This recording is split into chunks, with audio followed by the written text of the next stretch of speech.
తిరుపతి జిల్లా సూళ్లూరుపేట మున్సిపల్ కార్యాలయంలో సోమవారం నిర్వహించిన ప్రజా సమస్య పరిష్కార వేదికలో సూళ్లూరుపేట ఎమ్మెల్యే నెలవల విజయశ్రీ పాల్గొన్నారు. మున్సిపాలిటీ పరిధిలో రోడ్లు, తాగునీరు, డ్రైనేజీ సమస్యలపై స్థానిక ప్రజలు ఆమెకు ఫిర్యాదు చేశారు. ఈ సందర్భంగా ఎమ్మెల్యే మాట్లాడుతూ గత ప్రభుత్వ నిర్లక్ష్యం వల్ల ప్రజలు అనేక సమస్యలు ఎదుర్కొంటున్నారని వ్యాఖ్యానించారు. ప్రజల ఫిర్యాదులను ప్రధానంగా పరిగణలోనికి తీసుకుని వాటికి తగిన పరిష్కారాలు అందించేందుకు కృషి చేస్తున్నామని హామీ ఇచ్చారు.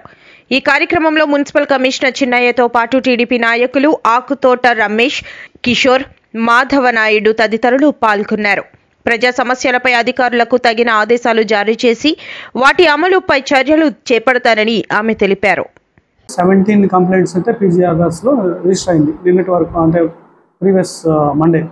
దానికి సంబంధించినది కూడా మేము అన్నీ కూడా హెచ్ఓడిస్కి ఫార్వర్డ్ చేసి దానికి సంబంధించిన శానిటేషన్ సంబంధించినది అయితే వితిన్ 2 డేస్లో క్లియర్ చేయడం జరిగింది. లైటింగ్ సంబంధించినది కూడా అప్పటికే మేము క్లియర్ ఆఫ్ చేయడం జరిగింది. ఈరోజు మాకు దాదాపుగా కొన్ని కంప్లైంట్స్ అయితే మళ్ళీ కూడా రావడం జరిగింది.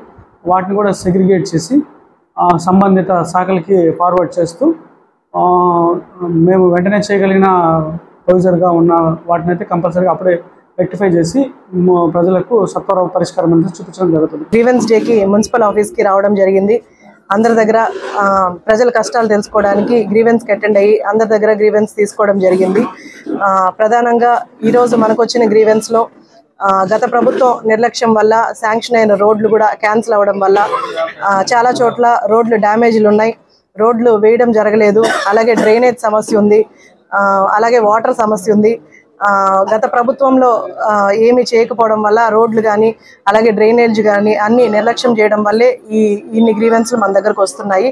వాటన్నిటికీ పరిష్కారం కోసం ఇక్కడ కమిషనర్ గారు అలాగే టీడీపీ నాయకులు అందరూ సమస్య పరిష్కరించడానికే ఇక్కడ ఉన్నారు. సూళ్లూరుపేట నియోజకవర్గాన్ని అభివృద్ధి చేయడానికి కృషి చేస్తున్నాము. అలాగే హౌసింగ్ డిపార్ట్మెంట్కి వస్తే ఇవాళ నుంచి ఇల్లు శాంక్షన్ చేయడం జరుగుతుంది. సచివాలయాలకు వెళ్ళి ఎవరైతే హౌసెస్ కావాలనుకుంటున్నారో వాళ్ళు సచివాలయాలకు వెళ్ళి ఆధార్ కార్డులు కావాల్సినవన్నీ సబ్మిట్ చేస్తే ఇవాళ నుంచి హౌసింగ్ కూడా డిపార్ట్మెంట్ వాళ్ళు కూడా హౌస్లు ఇవ్వడానికి రెడీగా ఉన్నారు. సో ప్రతి అర్బన్ ఏరియాలో ఈరోజు స్టార్ట్ అవుతుంది. ప్రతి ఒక్కరూ వినియోగించుకొని హౌసెస్ కావాల్సిన వాళ్ళందరూ సచివాలయంకి వెళ్ళాలని కోరుకుంటున్నాను.